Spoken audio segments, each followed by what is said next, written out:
إن الحمد لله نحمده ونستعينه ونستغفره ونعوذ بالله من شرور أنفسنا ومن سيئات أعمالنا من يهده الله فلا مضل له ومن يضلل فلا هادي له وأشهد أن لا إله إلا الله وحده لا شريك له وأشهد أن محمدا عبده ورسوله يا أيها الذين آمنوا اتقوا الله حق تقاته ولا تموتن إلا وأنتم مسلمون يا أيها الناس اتقوا ربكم الذي خلقكم من نفس واحدة وخلق منها زوجها وبث منهما رجالا كثيرا ونساء واتقوا الله الذي تساءلون به والأرحام إن الله كان عليكم رقيبا يا أيها الذين آمنوا اتقوا الله وقولوا قولا سديدا يصلح لكم أعمالكم ويغفر لكم ذنوبكم ومن يطع الله ورسوله فقد فاز فوزا عظيما أما بعد فإن أصدق الحديث كتاب الله وأحسن الهدي هدي محمد صلى الله عليه وسلم وشر الأمور محدثاتها وكل محدثة بدعة وكل بدعة ضلالة وكل ضلالة في النار. محترم حاضرین، سامعین سامعات،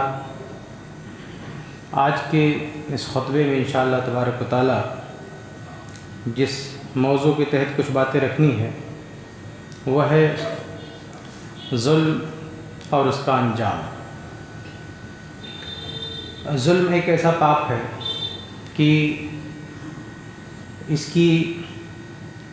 کا جو وبال ہے، اس کا جو درد ہے، اس کا جو پیڑا ہے، وہ مظلوم جب آدمی مظلومی کی کیفیت میں آتا ہے تبھی محسوس کرتا ہے، ورنہ جب تک آدمی ظالم بنا رہتا ہے اسے اس کا احساس نہیں ہوتا ہے کہ میں کتنا بڑا پاپ کر رہا ہوں.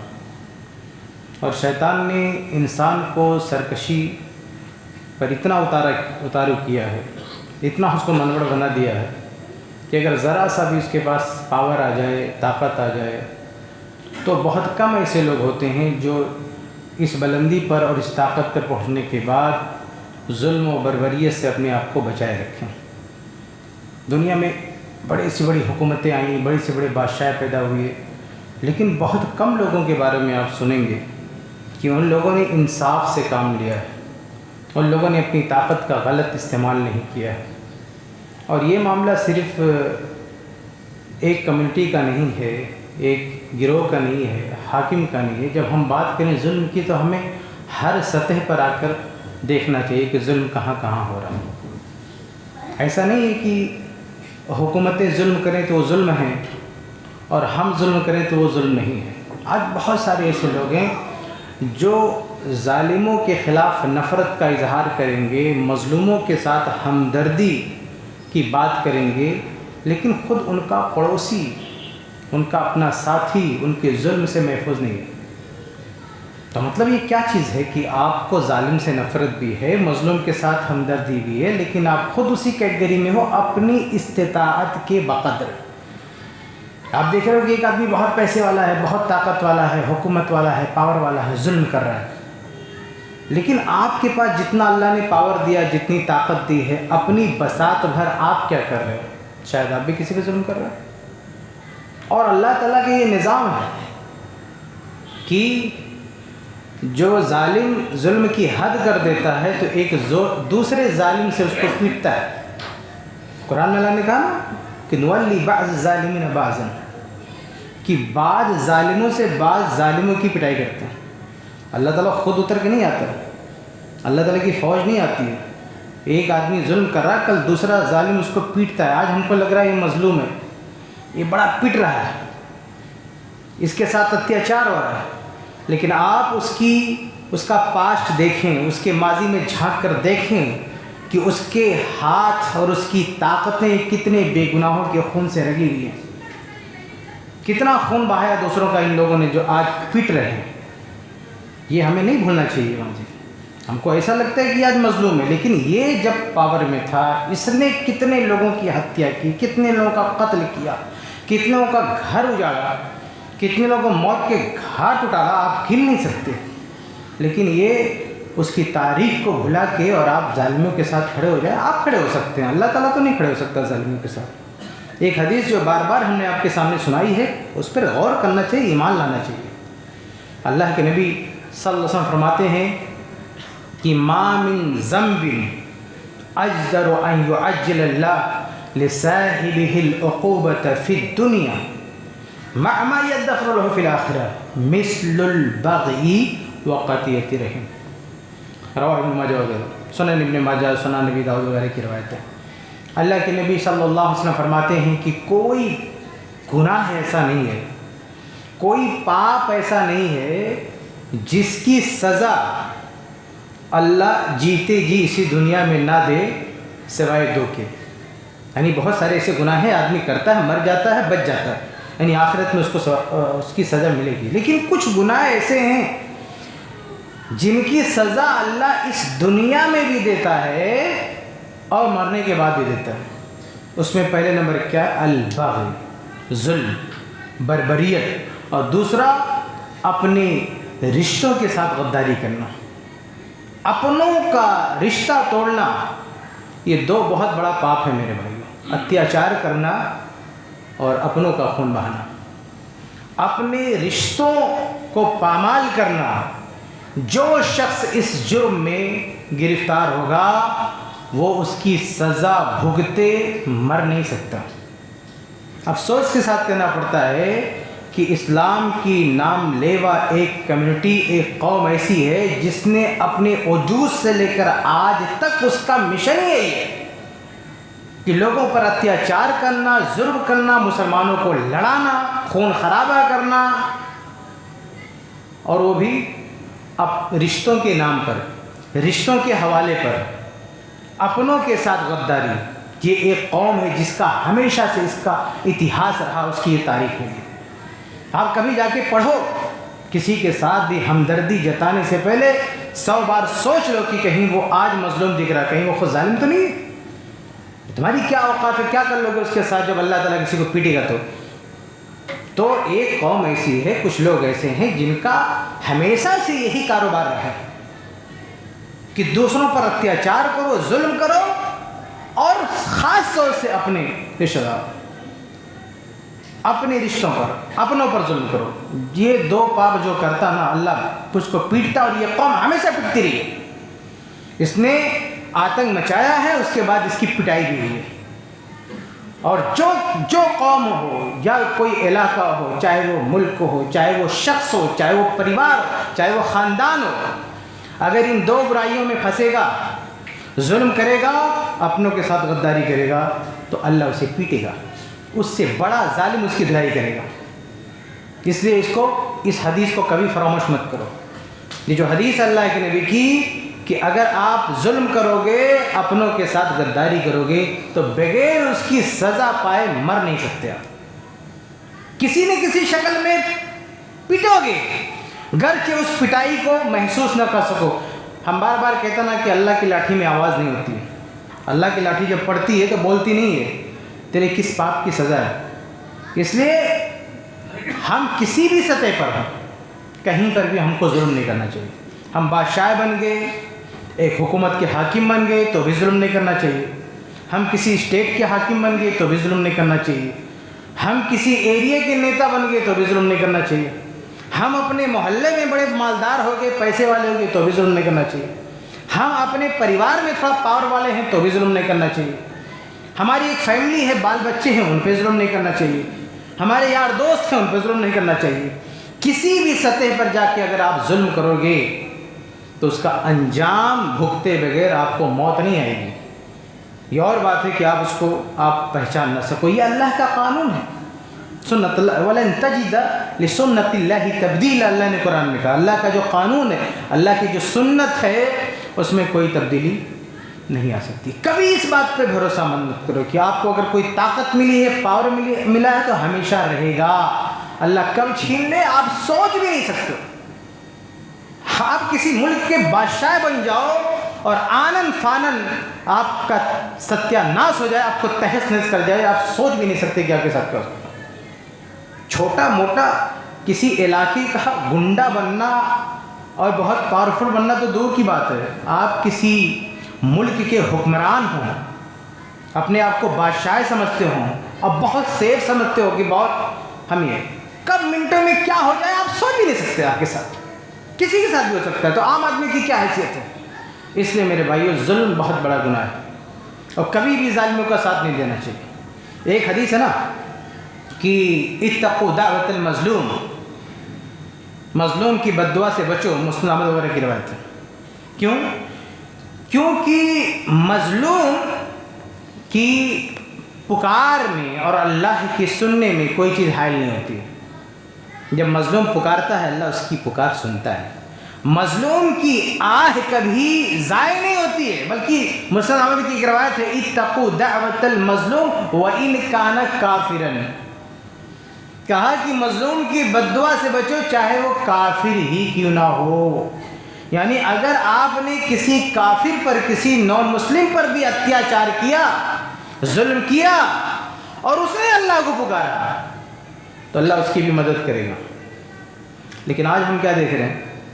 ہم دیکھ رہے ہیں کہ کچھ لوگوں کو دیکھ رہے ہیں کہ بڑے مظلوم ہیں لیکن ان کی دعاؤں میں کوئی تاثیر نہیں ہے، ان کے ساتھ اللہ تعالیٰ ان کی مدد نہیں کر رہا ہے، لیکن ان کا پاش اٹھا کے دیکھو گے، ان کا ماضی اٹھا کے دیکھو گے تو یہ خود کبھی ظالم تھے۔ یہ آج مظلوم نہیں، آج ان کو سزا مل رہی، انہوں نے ظلم کی حد کر دی، انتہا کر دی۔ اور ضروری نہیں کہ قرآن کی آیت ہے نا، کبھی ضرور نہیں کہ سزا دینے والا کوئی آسمان سے فرشتہ اترے گا۔ نولی بعض الظالمین ظالمین، قرآن کی آیت کہ ہم بعض ظالموں کو بعض ظالموں کے پیچھے لگا دیتے ہیں، اس کو پیٹتا ہے۔ تو اس لیے ہم کو جو یہ نظر آتا ہے کہ بھئی یہ تو بڑا مظلوم ہے، ہم اپنے معاشرے میں اپنے محلے میں دیکھتے ہیں کہ ایک آدمی کو کوئی پیٹ رہا ہے، بیچارہ پیٹ رہا ہے، وہ بھی دعا کر رہا ہے اللہ تعالیٰ سے، اس کا کچھ نہیں بن رہا ہے۔ اس کی اگر ہسٹری چیک کرو گے تو پتہ چلے گا یہ پیٹنے والا نے یہ بھی کسی کو پیٹا ہے۔ تو یہی اس وقت مظلوم نہیں ہے، یہ جو کسی کو پیٹ رہا تھا اس کا یہ انجام ہے کہ اللہ نے کسی اس سے بڑے ظالم کو اس کے سر پہ مسلط کر دیا۔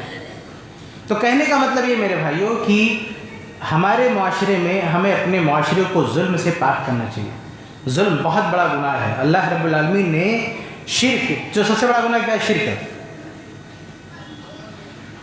تو شرک کی سنگینی کو بتانے کے لیے کہ شرک بہت بڑا پاپ ہے، اس کو بتانے کے لیے اللہ تبارک و تعالیٰ نے شرک کو ظلم کہہ دیا۔ ان الشرک لظلم عظیم، شرک بہت بڑا ظلم ہے۔ تو شرک بہت بڑا گناہ ہے، لیکن یہ گناہ بہت بڑا ہے کیسے پتہ چلے گا؟ اللہ نے اس کو کہہ دیا ظلم ہے یہ، کیونکہ ظلم انڈرسٹوڈ ہے کہ بہت بڑا گناہ ہے۔ تو شرک کی سنگینی کو بتانے کے لیے اللہ نے ظلم کیا، بلکہ مسلم کی روایت ہے، اللہ فرماتا ہے کہ یا عبادی انی حرمت الظلم علی فلا تظلموا، کہ اے میرے بندو ظلم کو میں نے اپنے اوپر حرام کیا ہے۔ اللہ کے لیے حلال و حرام کوئی چیز نہیں، اللہ احکم الحاکمین ہے، پوری کائنات کو بنانے والا ہے، اس پر کون سا حلال و حرام کا مقدمہ چل سکتا ہے؟ کچھ نہیں۔ اللہ جو چاہے کہ فعال لما یرید، اللہ جو چاہے کہ کرے گا، لا یسأل عما یفعل، اللہ جو کچھ کرے گا کوئی کھڑا ہو کے سوال نہیں کر سکتا۔ لیکن پھر بھی اللہ کیا کہتا ہے کہ ظلم کو میں نے اپنے اوپر حرام کیا ہے، یعنی ظلم نہ کرنا یہ وہ دستور ہے۔ اللہ کہتا ہے اس دستور پر میں بھی چلتا ہوں، یعنی میں بھی ظلم نہیں کرتا۔ اس لیے اے بندو لا تظالموا، تم بھی ظلم مت کرنا۔ میں اپنے آپ سے بھی ظلم نہیں ہونے دیتا نا، تمہیں بھی اجازت نہیں ہے۔ جب میں نہیں کرتا، اس دستور پر میں چل رہا ہوں کہ ظلم نہیں کرنا ہے، تو تمہاری بھی مجال نہیں ہونے چاہیے ظلم کرنے کی، ورنہ اللہ تعالیٰ پیٹے گا۔ تو میرے بھائی یہ ظلم بہت بڑا گناہ ہے۔ اللہ تعالیٰ نے اس کی سنگینی کو بتانے کے لیے یہاں تک کہہ دیا کہ میں نے اپنے اوپر بھی آرام کر کے رکھا ظلم کو، اس لیے ظلم نہ کرو۔ اور خاص طور سے اپنے مسلمان بھائی، صحیح مسلم کی حدیث نا، المسلم اخو المسلم فلا یظلمہ، مسلمان کا بھائی ہوتا ہے، اس لیے ایک بھائی پہ ظلم نہ کرے۔ بھائی ظلم تو کسی پر بھی حرام ہے، حجۃ الوداع کا جو خطبہ تھا اللہ کے نبی صلی اللہ علیہ وسلم کا، اللہ کے رسول نے اس میں مومن اور مسلم کا مطلب بتایا تھا۔ کیا بتایا تھا اللہ کے نبی نے؟ کہا المسلم، یہ مسند احمد سنن بہقی وغیرہ کی روایت ہے، کہا المسلم من سلم الناس من لسانہ و یدہ، کہ مسلمان وہ ہے جس کے ہاتھ سے، جس کی زبان سے الناس، پوری انسانیت محفوظ رہے۔ صحیح بخاری کی روایت میں کیا ہے؟ المسلم من سلم المسلمون من لسانہ و یدہ، مسلمان وہ ہے کہ جس کے ہاتھ پاؤں سے دوسرے مسلمان محفوظ رہیں۔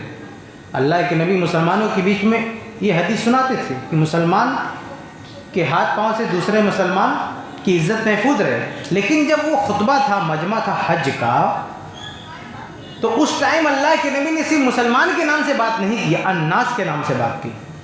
کہا المسلم من سلم الناس من لسانہ و یدہ، مسلمان وہ ہے جس کی زبان اور جس کے ہاتھ سے پوری انسانیت محفوظ رہے۔ اور اسی خطبے میں اللہ کے رسول نے مومن کا مطلب بتایا، کہا الا اخبرکم بالمؤمن، کہا اے لوگو آج میں تمہیں یہ نہ بتا دوں کہ مومن کس کو کہتے ہیں؟ فرمایا المؤمن من امینہ الناس علی دمائہم و اموالہم، کہ مومن وہ ہے کہ جس سے لوگوں کا خون اور اس کا مال محفوظ رہے۔ یعنی مومن وہ ہے جو اپنے ہاتھ سے کسی کا خون نہ کرے، اپنے ہاتھ سے کسی کی پراپرٹی ڈیمیج نہ کرے، کسی کا مال غصب نہ کرے، کسی کا گھر بار نہ اجاڑے۔ یہ مومن کا مطلب، یہ امن سے، امن، مومن یہ امن سے۔ تو اللہ کے نبی نے کہا کہ اگر تم مسلم ہو تو اس کا تقاضا ہے کہ دنیا تم سے سلامتی محسوس کرے، دنیا سلامت رہے، اور تم مومن ہو تو اس کا تقاضا یہ ہے کہ تمہارے آس پاس رہنے والے امن میں رہیں، تم کو ان سے امن ہو، انہیں تم سے خطرہ نہ ہو۔ تو یہ تو عام انسانیت کے بارے میں اللہ کے رسول نے کہا، لیکن خاص طور سے مسلمانوں کے بارے میں خصوصی طور پر کہا کہ المسلم اخو المسلم لا یظلم، مسلمان کا بھائی ہے، وہ ظلم نہ کرے۔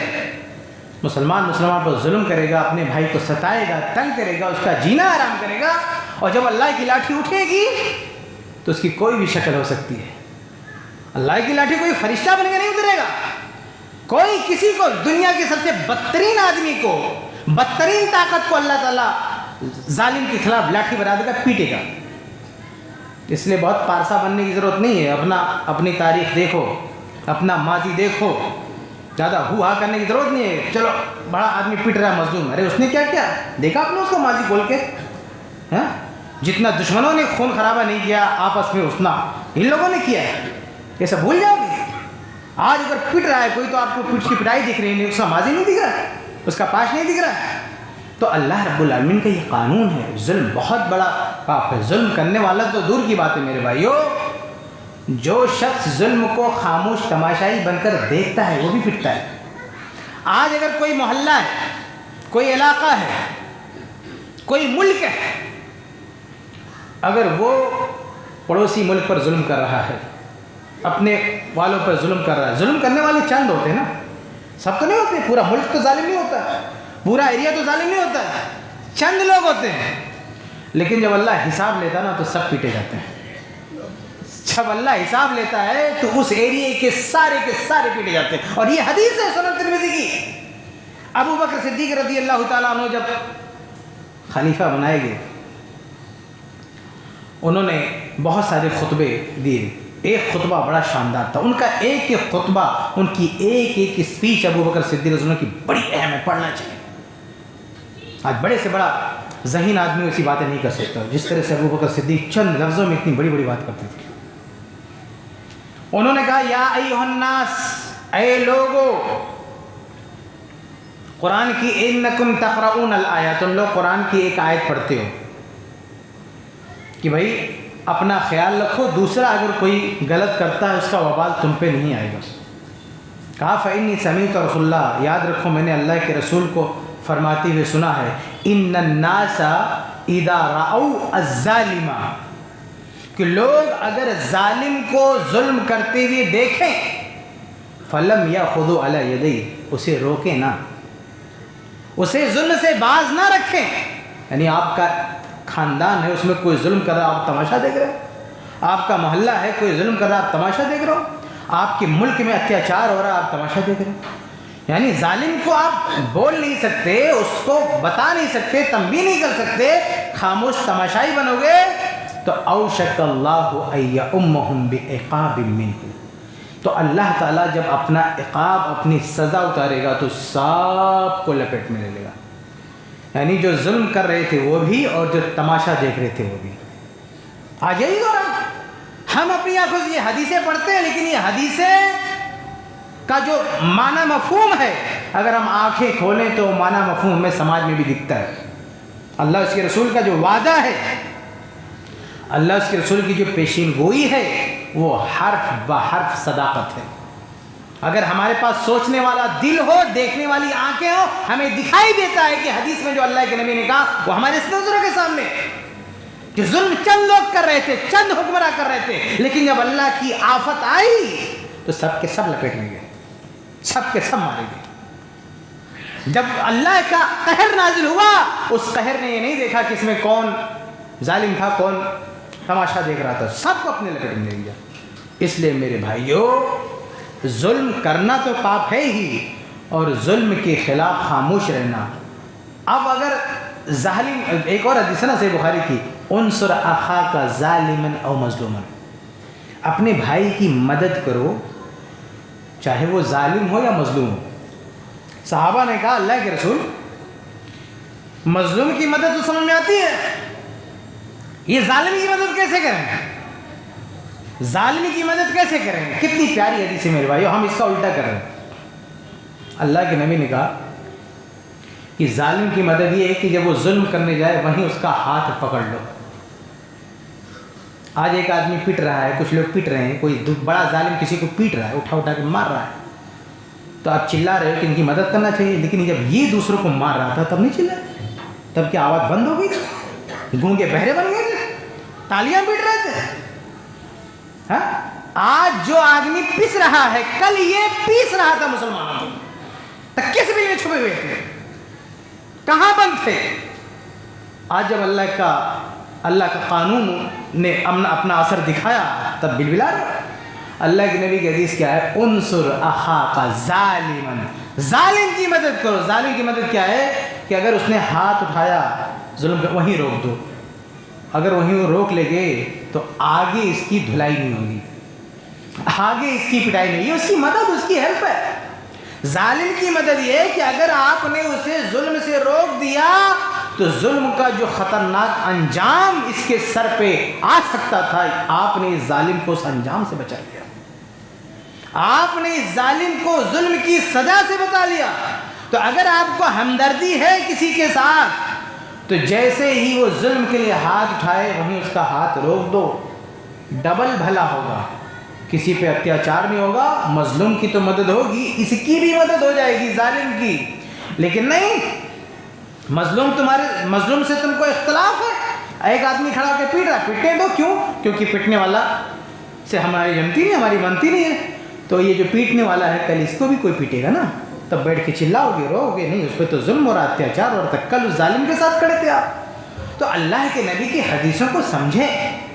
انصر اخاک ظالما او مظلوما، اپنے بھائیوں کی مدد کرو، وہ مظلوم رہیں تو بھی مدد کرو، وہ ظلم کریں تو بھی مدد کرو. یعنی مظلوم رہیں تو ان کی ہیلپ کرو، ظلم کے ان کو ظلم سے روکو. لیکن آپ دندناتے ہوئے کسی کو ظلم کرنے دو گے تو جب اللہ کا عذاب آئے گا، اللہ کی مار پڑے گی، تو آپ کی بس کی بات نہیں روکنا، آپ اس کو روک نہیں پاؤ گے. تو یہ اللہ کے نبی صلی اللہ علیہ وسلم کی حدیث ہے کہ انصر اخاک ظالما او مظلوما.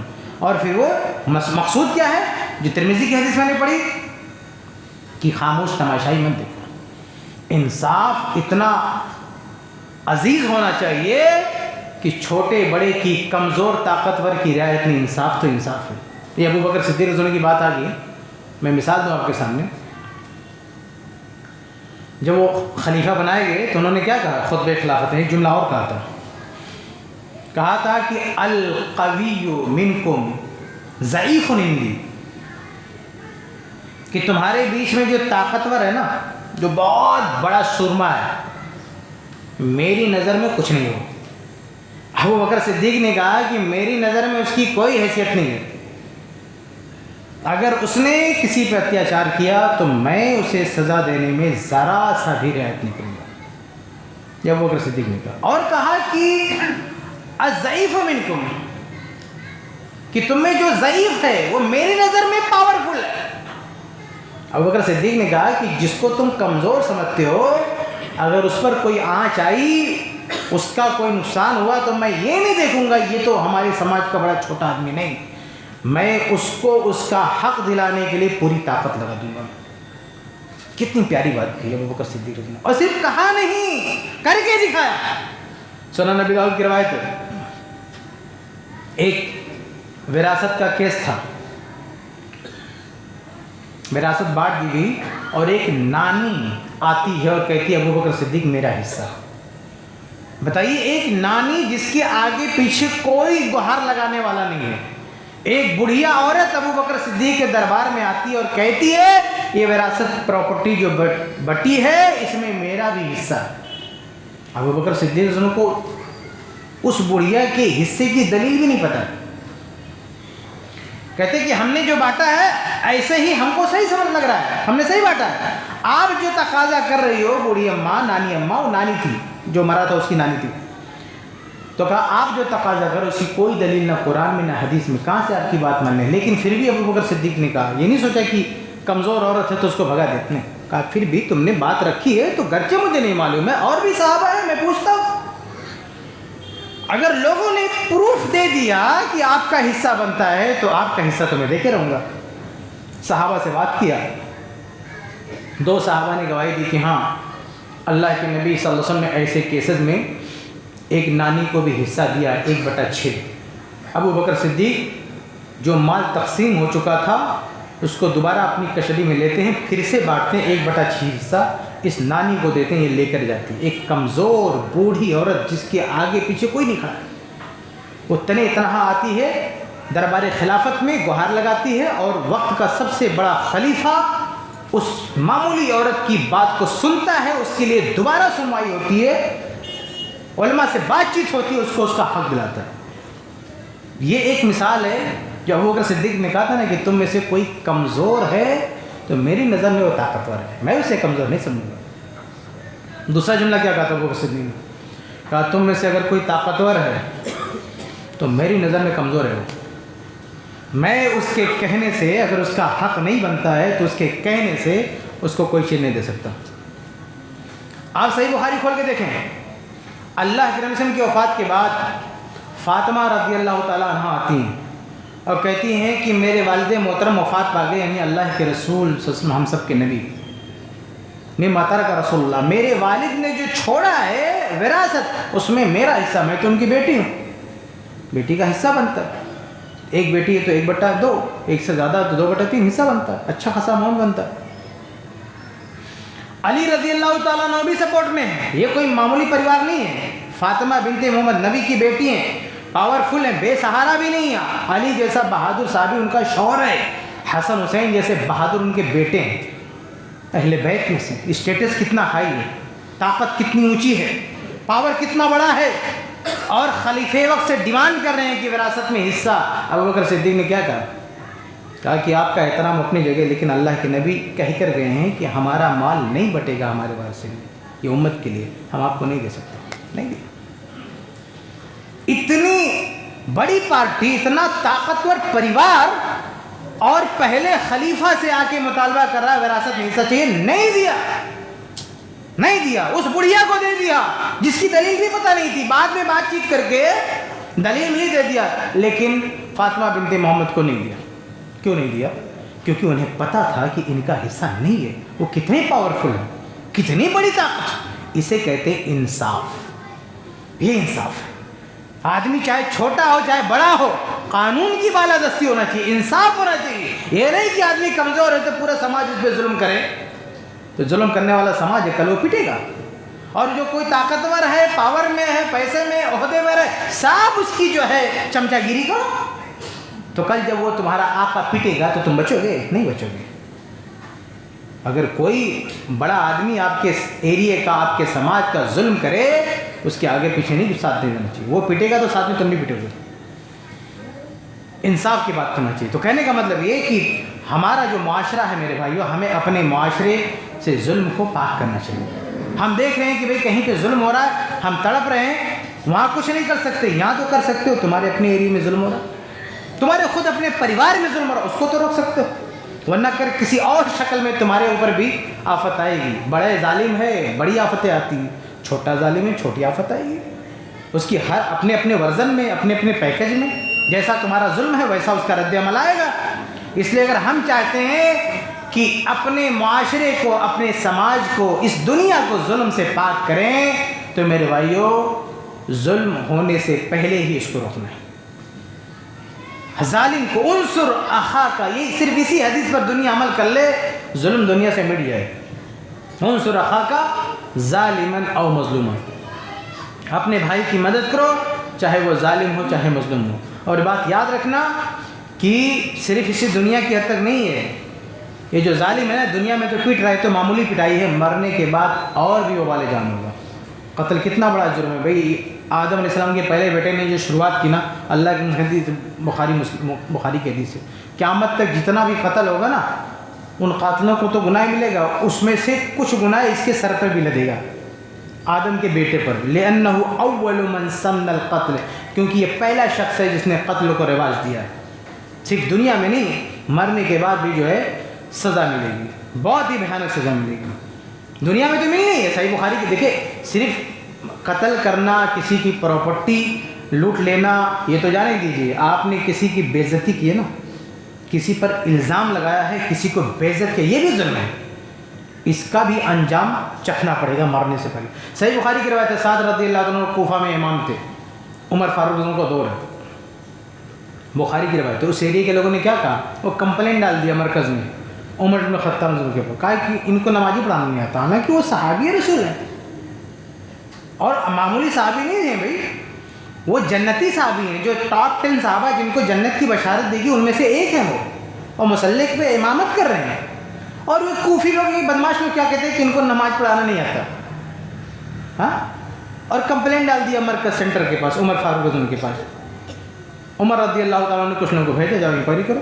جب لوگ آئے وہاں سے تو کسی کی ہمت نہیں بولنے کی، سب چپ ہو گئے کہ بھائی اس مرکز سے، سینٹر سے انکوائری ہو رہی ہے، اگر ہم کچھ پروف نہ کر پائے تو ہمارا کیا حال ہوگا.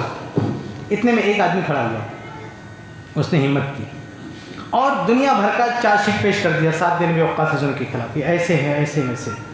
تو سعد رضی اللہ تعالیٰ نے اسی مسجد میں کھڑے ہو کے بد دعا دی کہ اے اللہ تعالیٰ اگر یہ جو ہے جھوٹا ہے، حالانکہ جھوٹا تھا ہی وہ، تو عطل عمرہ وعرضہ بالفتن، کہ اے اللہ تعالیٰ اس کی عمر لمبی کر دے، اسے بھوک مرا بنا دے، فقیری میں ڈال دے اور فتنوں میں مبتلا کر دے. یہ 3 بد دعا دیا.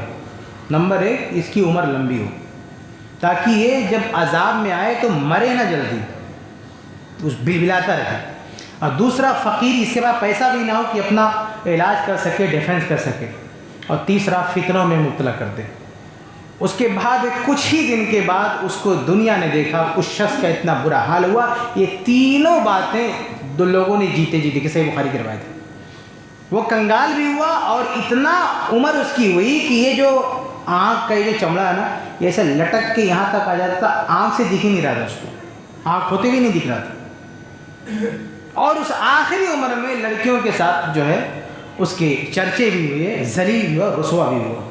تو یہ ظلم کا انجام ہوتا ہے. یعنی یہ مرنے کے بعد تو پتہ نہیں کیا ہوگا اس کے ساتھ، یہ مرنے سے پہلے یہ حال ہے. ایک اور روایت ہے نا صحیح مسلم کی کہ ایک اور صحابی اور ہوئی جنتی صحابی. مطلب ایسے ایسے لوگ اس دنیا میں، ایسے ایسے بیوقوف لوگ، بتائیے اتنے بڑے بڑے لوگوں کے خلاف زبان کھول دیتے ہیں جن کو اللہ نے جنت کی سرٹیفکیٹ دی ہے. وہ سعید رضی اللہ تعالیٰ عنہ، مسلم کی روایت ہے. ایک عورت نے کلیم کر دیا کہ یہ آدمی ہماری پراپرٹی پہ قبضہ کر لیا، یہ ہمارا گھر ہے اور اس نے قبضہ کر لیا ہے. صحابی کہتے ہیں اللہ اکبر، میں اس کا گھر کیا کروں گا، تو میرا ہے، لیکن اگر اس کا ہے تو لے جا، تیرا ہے نا تو لے جا. اور بد دعا کیا ہے، اللہ اس کو اسی گھر میں تہس نہس کر دے. ایک جنتی صحابی کی دعا بد دعا ہے. آپ اسے ذلیل کرو گے، جنتی صحابی کو جس کو اللہ نے سرٹیفکیٹ دی ہے، آپ ذلیل کرو گے، تمہارے گھر پہ قبضہ کر رہا ہے. صحابی نے بددعا دی کہ اللہ اس کو اسی گھر میں تہس نہس کر دے. وہ عورت اسی گھر میں چل رہی تھی, ایک گڈھے میں گری, وہیں اسی گھر میں جو ہے تباہ ہوئی, ختم ہوئی, مر گئی اسی گھر. صحابی نے, عیسائی مسلم کی روایت ہے. تو میرے بھائی یہ ظلم کی بہت سارے واقعات ہیں. ظالم کبھی بچا نہیں ہے. آخرت میں جو ہے وہ تو ہے, اسی دنیا میں بھی ہمارے پاس ایسے واقعات ہیں اور اپنی نگاہوں سے دیکھ رہے ہیں. تو اللہ صحابہ کے دور کے واقعات ہیں. اس دور میں بھی میرے بھائی کسی بھی جو بھی آدمی پٹ رہا ہے بہت زیادہ, آپ دیکھو اس کا ماضی اٹھا کے کہ وہ کہیں مظلوم ظالم تو نہیں رہا ہے. ہمیں مظلوم کی مدد کرنا چاہیے, اس میں کوئی شک نہیں ہے, لیکن مظلوم کی مدد کرو اور ظالم کو بھی روکو. ایسا نہیں کہ ظالم کو چھوڑ دے تو دوسرا کوئی پیٹے گا تب آپ اس سے ہمدردی دکھاؤ گے. خلاصہ یہ میرے بھائی وقت ختم ہو گیا. خلاصہ یہ کہ ہم جس سطح پر بھی ہوں, بھائی بہت ساری ہم آرزویں پال کے رکھتے ہوں, ہمارے بس کی بات نہیں, بولنے سے کچھ نہیں ہوگا, لیکن جہاں آپ رہے رہو کم سے کم آپ کے یار دوست ہیں, جس فیملی میں آپ ہو وہاں تو ظلم نہ کرو. اپنے بچوں پہ ظلم مت کرو, اپنی بیوی پہ ظلم مت کرو. آپ جس محلے میں ہو اس محلے میں ظلم مت کرو. یہ جو ہمارے مسلمان بھائی, میرے بھائی وقت نہیں ہے, یہ جو نوجوان لوگ ہیں, جتنا ہی آپس میں مار پیٹ ہوتی ہے وہ غیروں میں اتنا نہیں دکھائی دیتا. نو مسلم کو ایریا نا, وہاں اتنا مار پیٹ نہیں ہوتی. یہ اس میں ہمارے مسلمانوں میں تو ہر نوجوان گنڈا ہے, مطلب وہ اپنے آگے کسی کو کچھ سمجھتا ہی نہیں. اگر کھروچ بھی لگ گئی تو وہ سیدھے مرڈر کرنے پہ آ جاتا ہے. یہ ہمارا حال ہے. بتائیے, قوت برداشت, تھوڑا سا برداشت کر لینا, اگنور کرنا, ایسا ہم جانتے ہیں. رمضان میں اسی کی ٹریننگ ہوتی ہے روزے میں کہ بھائی کوئی مسلمان جھگڑے پہ کرنے پہ آ جائے, تم بھی کو بھی میں روزے سے جھگڑا نہیں کروں گا. اتنا سب کچھ ہونے کے باوجود مسلمان سیکھتا نہیں اور بہت ہمدردی دکھاتا ہے کہ ہم پر اتیاچار ہے. خود کیا ہر نوجوان اپنے آپ میں گنڈا بنا ہوا, کسی کو کچھ سمجھتا ہی نہیں. اس پر کوئی بات آ جائے, کوئی کہہ دے تو سوائے جان لینے کے علاوہ کوئی دوسری سزا دینا جانتا ہی نہیں ہو. اس کے پاس بس ایک ہی جو ہے قانون ہے, اس کو سامنے والے کو مار دو. یہ کوئی کھیل تماشا ہے کسی کو مار دو؟ ارے بھائی اگر کسی نے آپ کو ایک لافہ مار دیا, اس کی سزا ایک لافہ ہوتی ہے, اس کی سزا یہ نہیں کہ آپ اس کا ہاتھ پر کاٹ ڈالو. لیکن یہ ہمارا نوجوان دوسروں کے بارے میں ہمدردی یہ ہو رہا ہے, خود کیا کر رہے ہو؟ تو اپنے آپ کو, تو اپنے نوجوانوں کو تو ظلم سے بچاؤ, اپنے آپ کو ظلم سے باہر نکالو, اور نہ ہمارا بھی وہی حاصل ہوگا. جگہ جگہ پیٹے جائیں گے. میرے پاس وقت نہیں, ورنہ اور بھی حدیثیں ہیں کہ جب آدمی نہیں قرآن و حدیث پہ چلتا ہے اور گنڈا بنا پھرتا ہے تو کل کو دوسرا گنڈا اس کو پیٹتا ہے. سمجھ میں؟ اس لیے ہم اپنے معاشرے میں ظلم و بربریت کا خاتمہ کریں تاکہ ہم پر ظلم کا وبال نہ آئے. اور یہ جو قرآن کی آیات ہیں, حدیثیں, ان کو سامنے رکھ کے غور کریں. ظلم سے متعلق جتنی بھی آیات ہیں, حدیثیں ہیں, پڑھیں, اپنے آپ کو سنبھالیں تاکہ ہم امن سکون کی سانس لے سکیں. اسلام دیکھیے عرب کا جو علاقہ تھا کتنا ظلم ہو رہا تھا, لیکن اللہ کے نبی نے قرآن و حدیث نافذ کیا, وہاں ظلم کا خاتمہ ہو گیا, پورا علاقہ امن و امان میں آ گیا. ہمیں بھی وہی تاریخ دہرانے کی ضرورت ہے. اللہ تعالیٰ ہم سب کچھ توفیق دے. آمین.